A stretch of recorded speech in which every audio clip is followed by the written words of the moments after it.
কাজ শেষে বাসায় ফিরছিলেন অটো চালক হৃদয়। পথে কয়েকজন পুলিশ সদস্য তাকে আটকে টানা হেঁচড়া করতে থাকে। এরই মধ্যে পেছন থেকে বুকে অস্ত্র ঠেকিয়ে গুলি করে আরেক পুলিশ। সাথে সাথেই লুটিয়ে পড়েন হৃদয়।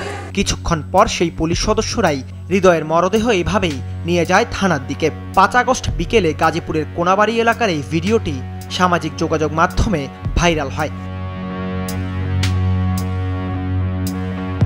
৮-১০টা পুলিশে ধইরা বানায় বগলে তৈরা নিয়ে আসছে। আসার পরেই তাল গাছের গোড়ায় আর একজন ঘুরে যায় পিছনে যায় ঠেকায় গুলি করছে। একবার পিছনে গুলি করছে, সামনে দিয়ে বাইরে গেছে, জায়গায় পড়ে গেছে। পরে ৪-৫ জন ধইরা লয়ে আসছে। পরে কিছু পুলিশ ছিল, এরা বললো যে কি করলো এরা, এখন তো আমাদের বাসন নাই। বিজেপি ছেলের পরে ঘটনাস্থলে হচ্ছে পুলিশ আর ছাত্র সংঘ হয়েছিল।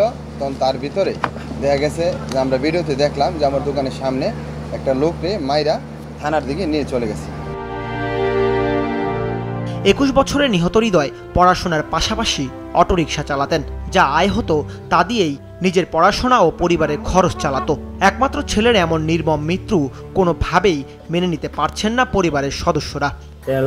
লাস্ট চাই আমরা আর ওই সরকার বিচারটা চাই, আর যে মারছে তাকে বিচারটা আমরা চাই। আমি শোনা কিছু যাই না, আমি ধরে যাই, তোমার কাছে আমি অনুরোধ করি আমারই ধরে যাই। শহীদ আবু সাইদ ভাইয়ের যেরকম মামলা হয়েছে করে আর হের খুনিরে যেভাবে শাস্তি দিছে, আমার ভাইয়ের জন্য আমি ওই রকম ভাবে শাস্তি চাই। ১ মাসেরও বেশি সময় পার হলেও এখনো কোনো খোঁজ মেলেনি হৃদয়ের মরদেহের। শুধু হৃদয় নয়, সেদিন আরও কয়েকজনের মরদেহ গুম করে পুলিশ। অভিযোগ স্থানীয়দের। সবাই থানায় দেখে যে থানা কেউ নাই, কোনো পুলিশ নাই, সব গেছে গা। পরে থানার তালা ভাঙ্গা লোকজন ঢুকছে, মানে লাশের আত্মীয় স্বজন। পরে থানার মধ্যে লাশ খুঁজতে পায় নাই। পুলিশ ওই ছেলেটাকে ধরে নিয়ে এসে এখানে এসে গুলি করে মারছে। গুলি করে মারার পর ওই পাশে যে ট্রান্সফারের ওখানে যে তখন বস্তাতে ভরি করে নিয়ে গেছে। লাশটা ওরা নিয়ে গেছে, লাশ দেয়নি। টানতে টানতে শেষরে নিয়ে গেছে, থানার সামনে নিয়ে রাখছে।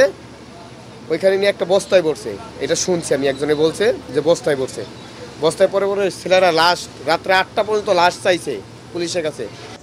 এই ঘটনার পর নিহতের ফুফাতো ভাই ইব্রাহিম গাজীপুরের কোনাবাড়ি থানায় মামলা করেন।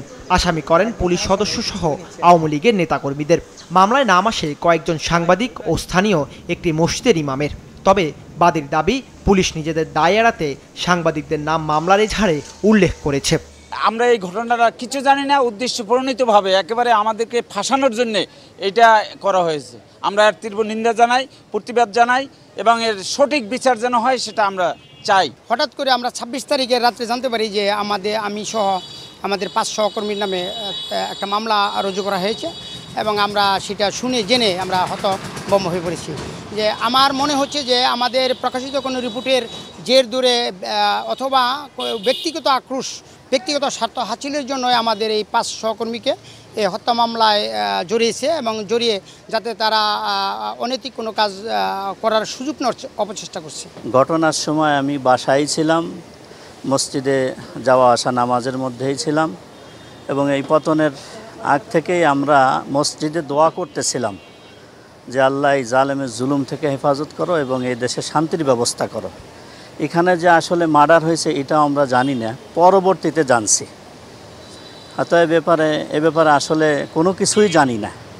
কিন্তু কেন যে আমি একজন মসজিদের ইমাম হয়ে, আমার নামটাও ঠিক না, নামের ওখানেও ভুল, বাবার নাম নেই।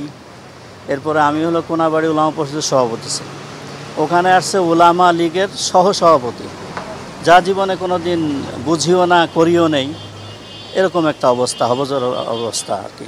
আমি তো লেখাপড়া জানি না, কানা মানুষ, মামলা করছি। এই মামলা তো ভিডিও ফুটেজ দেখাইছি। ওজি সাহেব বলছে হ্যাঁ ঈদের একটা জীবন, আমার একটা জীবন, ওর যে জীবনের দাম আমার সেই জীবনের দামটাই, আমার সেই জীবনের দামই। তো ওজি সাহেব মামলা নিছে, নেওয়ার পরে আমি পরে দিই যে মামলার বেড়েছে। পরে শুনতে যে মামলা হয়েছে সাংবাদিক নামে আর মামলা হয়েছে এলাকার নেতা খাতাকার নামে। গত শুক্রবার রাতে এই মামলায় শিল্প পুলিশের কনস্টেবল আকরাম হোসেনকে গ্রেফতার করা হয়। ৫ আগস্ট পেরিয়েছে, গিয়েছে ৫ সেপ্টেম্বরও, অথচ এখনও কোনো হদিস মেলেনি হৃদয়ের লাশের।